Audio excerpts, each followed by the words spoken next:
To start off with the Micron project, certainly I want to congratulate all of the teams that worked on the environmental impact statement. Yesterday's OSIDE action was a historic action. If you think about the complexity of this project and this process, really very few communities in the country have ever gone through it. And teams from Micron, teams from the Department of Commerce, New York State, Onondaga County is the lead agency, and our team worked through and looked at every impact that this mega project would have, and went through that. And it was a milestone event. So hundreds of millions of dollars was invested in that process. I think that should be factored into when your thought process with some of the questions you may have coming at me. Is that is not a cheap process. Hundreds of millions of dollars. The company invested in. The company also received its tax benefit package from the county IDA. Also, as part of that, paying the county IDA a handsome IDA fee as well, not a small amount of money. So that is really important. Moving forward now, this sets the timeline for the federal record of decision from the Department of Commerce. Right now, the company and all the agencies are going through to firm up permits so that construction can start, and even making tremendous progress on some of the permits necessary for foundation support, an air permit, for example. Certainly when we look at what's going on, that seems to be ahead of schedule. So essentially, really important things going on. For us to continue to move to prepare for manufacturing on the campus, we're moving forward with our municipal wastewater expansion at Oak Orchard. We have briefed every member of the county legislature this past week about the need to do this, anticipating a vote by the legislature in December. This is a $500, I believe, $15 million investment in different phases. We'll go for the authorization of the money now because we need the money to be authorized before we can procure the actual team that will be building out the different phases of expansions.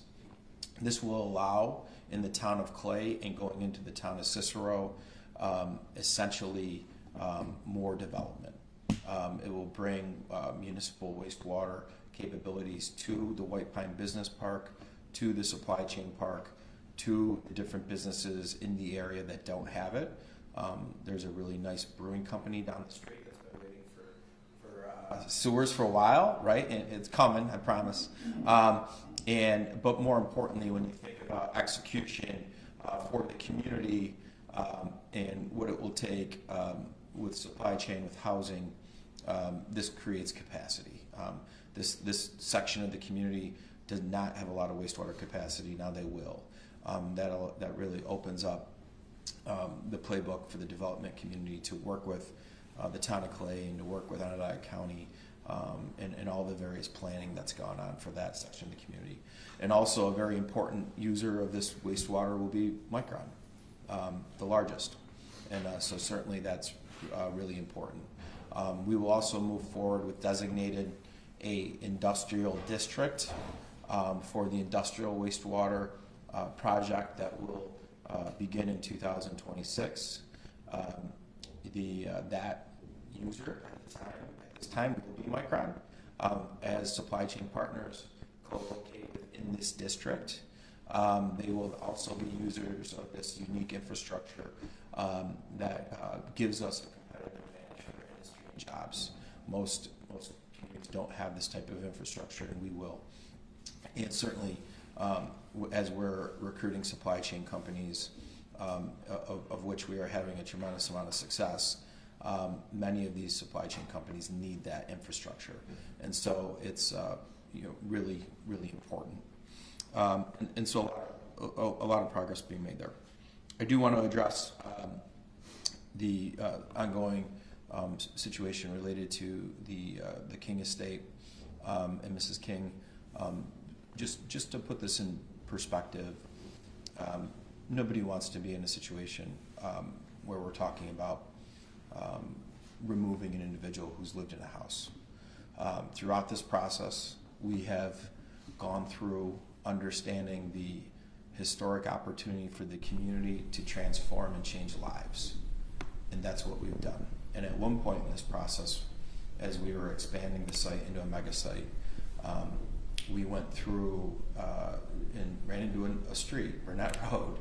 And you'll recall, for a period of time, many of you were writing stories or reporting on stories related to our negotiations to acquire property on Burnett Road.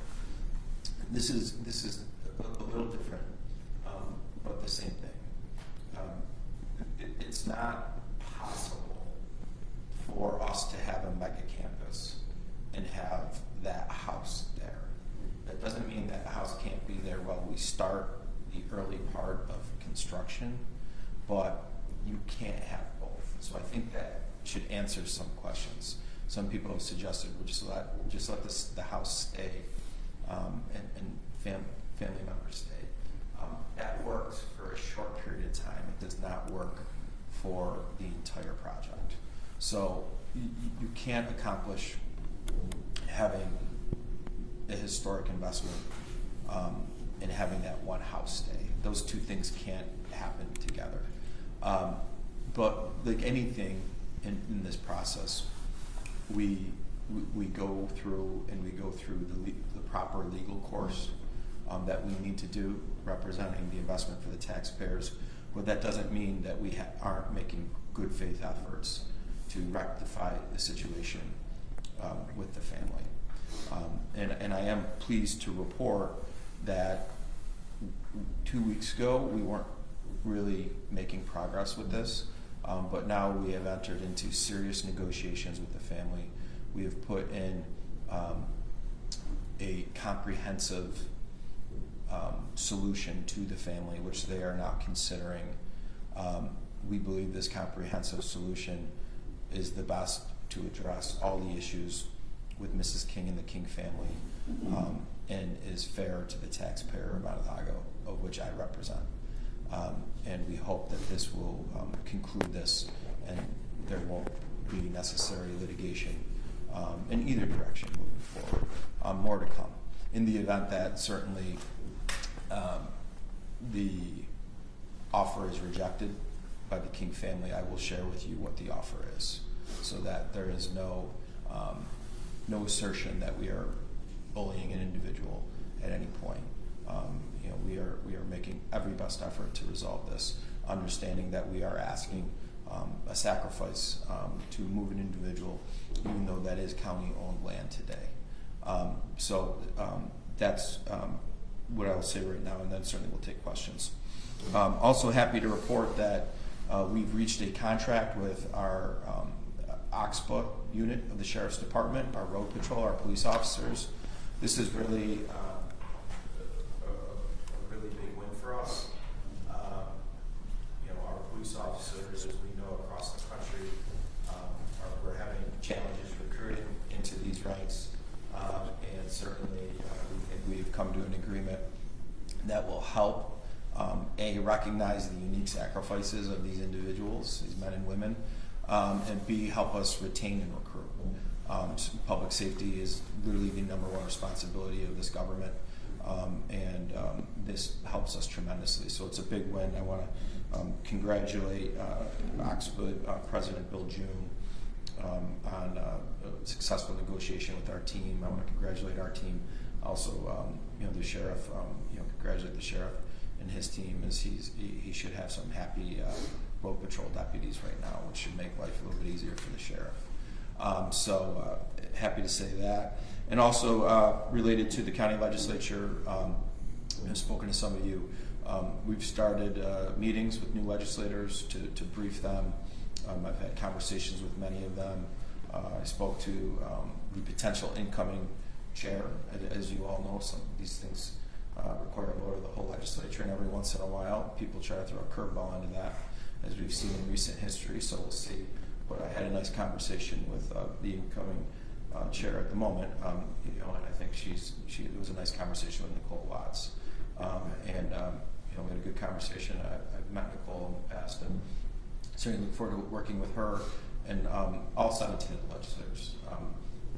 The opportunity in front of us is too big to have a couple seats that flipped, changed the trajectory of a region, and really the region that will drive the state, and these these legislators will be back at it and starting to campaign in months. So certainly for incoming legislators, it's a great opportunity to serve and to govern. But you're going to have to answer for a work product really quickly with the electorate. And in some of these districts, as many people know, there were upsets. And so both sides will be hungry to compete in those seats again. So I think now's the time for governing. And I really look forward to the opportunity to find common ground with the new legislators as we move everything forward. Saying that, happy to take questions. Yes. So with Micron, I know we pushed it yesterday, and we're gonna keep bugging you about the groundbreaking. I know that we know that it's coming in December. Do we have a date for it yet, or kind of more information about that groundbreaking? Yeah, I think we're waiting on a couple permits to just remember everything we do. Let me give you an example, right? And now that we have a final environmental impact statement stamped, right, and voted on, I can share this example. Maybe they don't want me to, but I will. So everybody has anxiety, so much so that on vacation I called and did a little briefing with the media about dates. Our belief was that the change in those dates, we did not even have to put into the document. You know why? Because the date that didn't change was the construction date, when it starts. It can finish on that date, or it can finish before that date. When we announced this project, it was one set of dates, and that has changed, right? So the company thought that they could potentially get sued if the dates weren't broader in a range because of the Idaho fab was taking longer, right? And so because of all this and how conservative we all are and how critical this project is to the national security of the country, obviously to us in the state, we want to make sure that certain permits are all lined up before we do that. So certainly I could foresee with schedules, it's really important people to get their schedules aligned, that the third week of December, maybe heading into before Christmas, I could see that happening. I think, but we got to get some of these permits lined up, and then you really have literally things like scheduling, right? I think there was an article because the IDA took a vote yesterday instead of Monday, like that. There might have been a suggestion that like something was wrong. People had to get a quorum, right? We've got to make sure people can get a quorum, right? So we knew we could get a quorum on Tuesday. Monday was a jump ball. So, right? So I think everybody just needs to take a deep breath on this, right? We literally, Micron they got employees working down the street in a building. There's a name on the building. They gave us $10 million for a STEAM school. They've spent a couple $100 million already on an environmental review. They do really, really well, and their business is doing well. They got to make chips. And it's easier for them to make chips in state-of-the-art facilities than in some of these older facilities throughout Asia. Exactly how many permits we're talking about? I think right now we're looking at a wetland permit with the Army Corps, which is the key one, so we can start clearing trees. Ryan, how will you measure progress in the coming months and the coming year when you feel confident that things are going as planned? Yeah, I think the big thing is getting these permits done, and so that phase one of construction led by Bain can happen, and that site gets cleared, and then that allows for foundations to be poured. Certainly, that's really important to the company because those are the metrics that are necessary to capture the investment tax credit. And so, I think that's a really big carrot for the company. Really important, right? That's money you leave on the table if you don't accomplish that. So I think that's good. I think overall, John, what people aren't seeing behind the scenes is we talked about a $500 million capital project. Where our teams are going to be managing that, really necessary. Without that, Micron can't make chips. We'll talk about probably $1 billion industrial wastewater project in the months to come. Pretty important. Without that, Micron can't make chips. So these are things that will be in our line of sight that we have to accomplish. Also, I think now that you have a schedule, and roughly the way I look at the schedule is in 2029 or in 2030, there will be chips being made. If they can build faster, they'll probably make them faster. So I now have the ability to go to the supply chain companies and say, here's when chips will be made. Most of you need to be done with your project 6 months to 9 months in advance of that. Do you need to find warehouse space? Can you find it? Or do you need to build new? If the answer is you need to build new, and it is for many of these companies, they have to start finalizing their plans in 26. So we'll be able to start talking about the supply chain companies coming, and that will be progress. And then we got to talk about community, right? Getting community readiness. How are we doing related to housing units? How are we doing related to marketing the community, to veteran labor coming out of the active service? How are we doing marketing our community to engineers across the country? And how are our workforce partners performing? These are all things that we'll be working and following in 2026. I was just going to say, if we're following $1 billion wastewater investment, is there any state assistance involved, federal assistance with them? We always look partners when it comes to finances, right? I think we probably will ask for some help, and we'll look at creative ways for financing that too. I mean, the nice thing and why it's so important that our county finances remain stable, right? You don't go blow through your reserves, because then your rating agencies who give you a credit score, just like your own credit score, right? You go to the bank, you have a good credit score, you get a good loan, you get a good interest rate. You got a moderate credit score, your interest rate, you still might get that loan, but your rate will be higher, which means you pay more money. We're the same way. And so we just went through our last, our bonds just got purchased. I think our interest rate was at 3.4%, really low rate. If interest rates continue to get cut, that will be helpful. And if this construction starts, that will be helpful, because the bond rating agencies, Moody's and S&P, will see the project happening, right? So then they'll say, all right, things are moving there. That they give us a higher score, and that helps us get lower rates. So if our rates can continue to go down, we'll probably just do regular, bonding for it. But again, important for a lot of these new legislators coming on to understand what goes into that, and that we have a reserve and a fund balance for a reason, because the people that buy our bonds know they're going to get paid back. If you don't have a reserve, then they might not think they're going to get paid back, which means you get higher rates. And who pays for that? The taxpayers. Well, when would you get that done in December before we get to the legislature? No, so the municipal piece is going forward, because there's just a timeline on it. We're ready. We've been building to this now. Nobody anticipated, maybe a couple competitive elections. A couple of them were surprises to everybody on both sides. It is what it is. We can't wait for 60 or 90 days for people to take votes. Literally, we got to get going. We have to be in the streets with an RFP, maybe even at the end of this year or January for the municipal project, to meet our deadlines.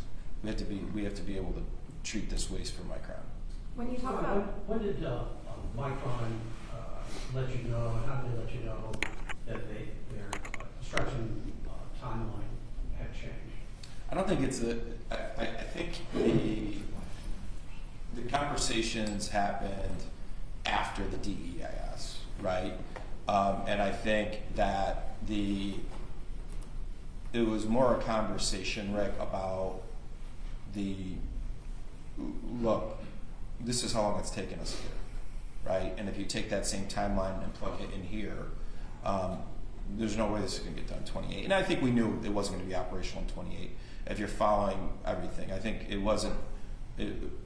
we knew that was the direction it was going. And so we had that conversation. They wanted to make the change on the dates. We said it's not necessary. There hasn't been one date in this whole process to date that has actually been the date. So it's not necessary. If you want to do it, that's fine. We'll accept that, and we'll study those implications for the date changes, which we did, and a little more work for all the teams, right? But now you have a broader scale with more flexibility for the company to meet the construction schedule. Did they give you a specific reason why the timeline changed as it did? I think it's just industry factors right now. When you look at what happened with TSMC, their second fab's going better than the first fab. If you look at their Idaho project, there, some workforce challenges, some supply chain challenges. The Samsung plant in Texas was essentially idled until Tesla just said they'll buy all the chips there, right? And so now, so I think there's a lot of factors that go in. I think these are industry challenges. They aren't specific to Micron. The Intel project in Ohio is going nowhere right now, right? So, Did they cite any specific one of those things, or was it? Yeah, I think they just said, look, this is the reality of what how long it's taking to build. Now, this might be able to go a little bit faster because you have some of the big players who are building in Intel in Ohio. Samsung, they're free agents now, right? Whereas before they were under, they were working on different projects. So now you have more construction companies essentially available, which gives the company Micron more flexibility to put together the teams they want to get things going. And when did they let you know about that? You said it was around the time the DEIS. After the DEIS, so some period between then. How long ago was that? That was 3-4 months ago, 5 months ago. Yeah, exactly. Yeah. So at some point, I'd say some point during the summer, Rick, they said we have these concerns about timeline. We'd like to make these changes, and then we have to go study the changes. Right. Tariffs are part of that conversation?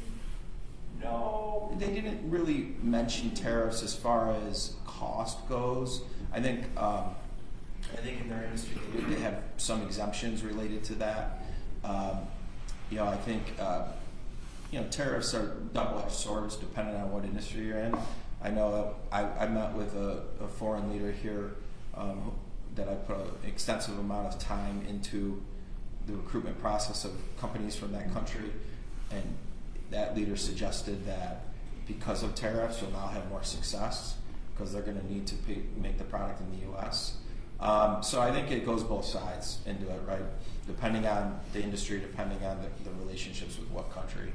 But they did not bring that up specifically as a challenge, more of a workforce challenge. When you talk about good faith negotiations with the King household, does the lawsuit or the eminent domain meeting tomorrow affect those negotiations at all? They don't. I think overall, with these negotiations happening, I think certainly with an agreement, that all just goes away. But we're in negotiations. The King family didn't stop their lawsuit during this, and certainly we won't stop any of the legal proceedings we need to make sure that this project becomes a reality. And again, this is about changing lives, right? Creating economic opportunity for kids and for adults that we just haven't had. If there was a way to have a house on a mega campus and have an individual safely stay there, we would have tried to facilitate that. And trust me, we have tried to facilitate that. And thinking about economic opportunity, do you have any comment on the tax breaks that were approved yesterday? This isn't news to me. We negotiated these in 2022. This is, if you don't do these deals, you don't get the company. That's why the state came up with green chips. That's why the federal government came up with chips. That's why the federal government increased the investment tax credit. If you don't get these, if you don't do this, you don't get the project. And just to give you an idea, Micron alone, once they start hiring 2,000, 3,000, 4,000 people, and you're talking about $1 billion of payroll in the community that doesn't exist today. And so a lot of these benefits at our level too. When you talk about a pilot agreement, for example, that's money we don't have. We're not giving anything away, right? It doesn't exist today. It's just, well, if it was there at full tax assessment, this is what it would be worth, and you gave that away. That's true. But if we didn't do the deal, it would still be a green field. And just, I know we keep pounding on the King family negotiations. I know it's a big topic. Can you kind of express to people from the county's perspective why it's unsafe to have? Because I think people argue, this is a one tiny spot, this is one tiny house, this is one tiny plot of land, compared to the vast site that it is. But can you talk about why it would be dangerous to the family, to have a house right there? a large tranche of the acreage, literally right there, literally is a retention pond necessary for the way that construction flow will go. The best way to think about what this will look like too, if you go online and you look at the Boise fab, what it looks like, it is a city, it's an industrial city being built, right? That is literally 16 to 18 months away from being right there. And so it's not possible in the long term. Sure, in the short term, can we work out some things for flexibility and whatnot? Yes, it's not ideal. But there's under no circumstance we can have this mega campus and have a house. Is there a sign of rain pushing out a 90-year-old woman? Look, from a personal standpoint, Alan, I have an idea. I've thought a lot about this, and that's one of the tough things in being in this role like that. You have tough decisions, and when you separate the emotions of it and you separate everything, you can't allow this situation to stop up the progress for the community. That's not what I would want. At the same time, I wasn't elected to use eminent domain every which way. It's a last case resort, and that's why we have worked and put forward a comprehensive offer that we think is beyond fair to the family, that tries to address every type of concern that we can possibly try to address. And I'm sorry we're in this position. I really am. I don't want to be in this position. I apologize that we're in this position. On the side of the King perspective, but from a standpoint of the bringing the largest project in the history of the state of New York here, that's what is the right thing to do for the community. What does this say to constituents that you can kind of renege on a deal that was signed 20 years ago? I didn't sign that deal 20 years ago. I think there's the legal interpretation of the deal. Two sides don't agree, right? One side called it a life estate. Attorneys that have looked at it say it's not a life estate. It's a license agreement with proper notification on how to end it. If there was a life estate, you would not have any notification on how to end it. So I don't agree with that. You know, we purchased that land. It was a good deal at the time. I think because of the reality of where we are and the emotions with this and just the reality, we have put forward a very serious, comprehensive offer to address this, right? We could let the courts decide this and we feel pretty good about where we are with that. That's not what we want to do. We're all real people, right? Let's try to get this done. Is it fair to say, Ryan, and I'm sure there's many terms of sale here, but it sounds like from what I read that from the standpoint of the family, it was we're selling the property, but you have life use of the property. And from what I'm just hearing from you, you don't feel that those were the terms? I don't know. I was 24 years old when that happened, right? I was not in this role. I don't know the language and the back and forth between the attorneys, right? Looking at the product today, as we reviewed this, it's clear that is not a life estate document. Whether or not an attorney made a mistake on one side or whatnot, or what the discussions were, it's clear that that's not the case. Because in the document there is a path to give notice to end an agreement, right? And so that's the reality, right?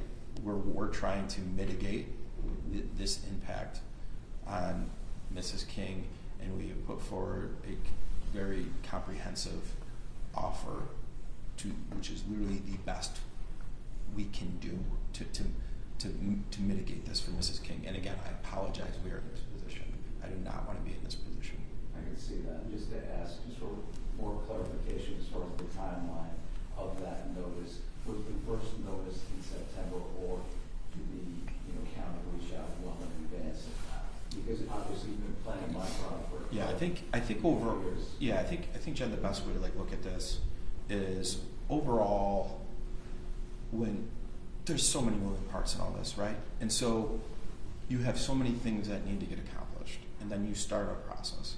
And so I know there was discussions with the family early on overall, and there was negotiations early on. And I know the family and the county IDA did not come to an agreement. They didn't come.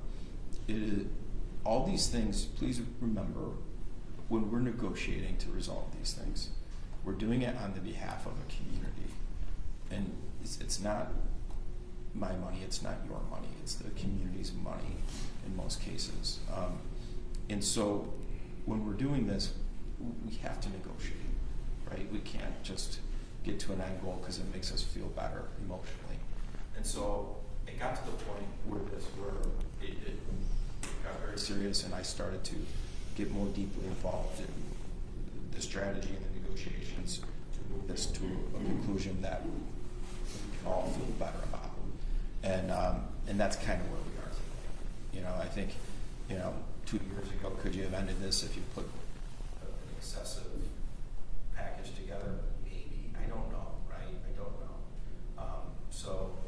But here's where we are. I've been involved in the process, and I apologize. We are where we are. We just got to get to where we need to get, and I think we look forward a path that the family's considering. Ryan, you mentioned that it was Micron's decision to disclose the new timeline in the EIS, but they wanted to put it in there. Referred to like it's sued otherwise. Yep.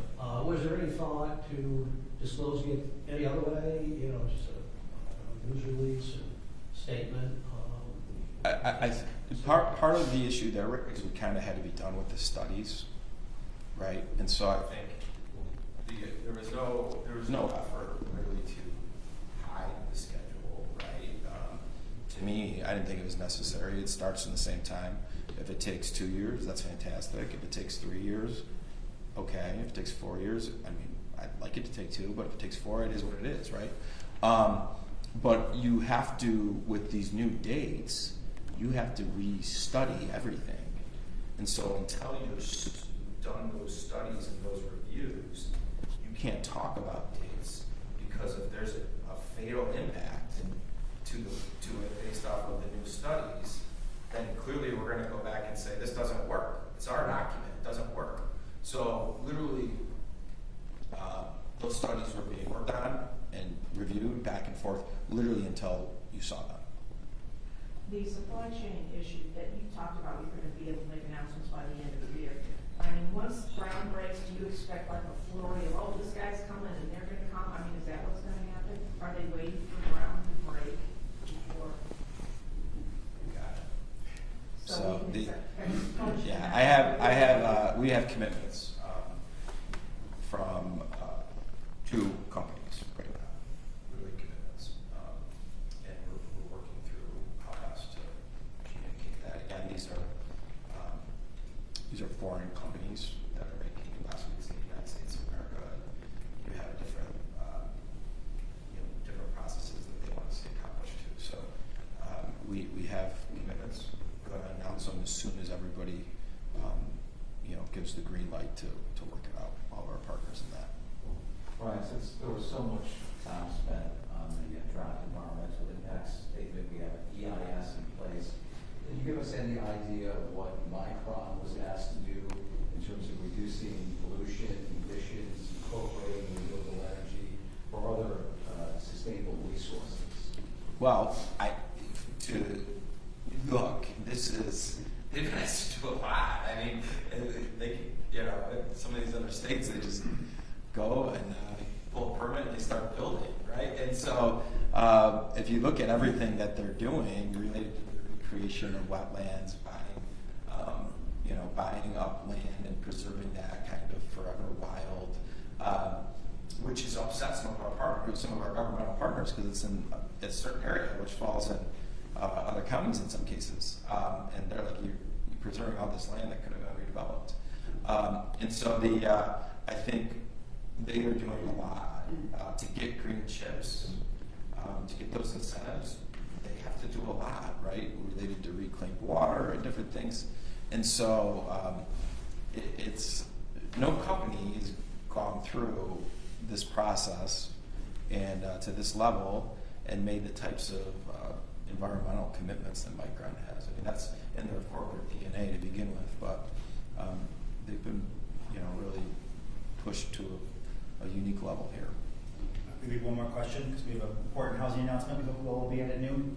Can you tell us a little, these two farm companies you have commitments from, can you tell us anything more about, are they manufacturers, distributors, warehouse? Yeah, they'll eventually manufacture products here. How you get there right away, there might be certain types of build out, and then you build out the manufacturing as the capacity needs build out at the plant, right? So, but certainly when you look at tooling companies and gas and chemical companies, really critical partners to be within proximity of the company. You're looking at White Pine South. There's no better. So if you need industrial wastewater, you really need to be at White Pine South or in the new industrial district. And so certainly there's not a better place to be in the world if you want to service Micron in there. So that's hot real estate. All right. Thank you, everybody.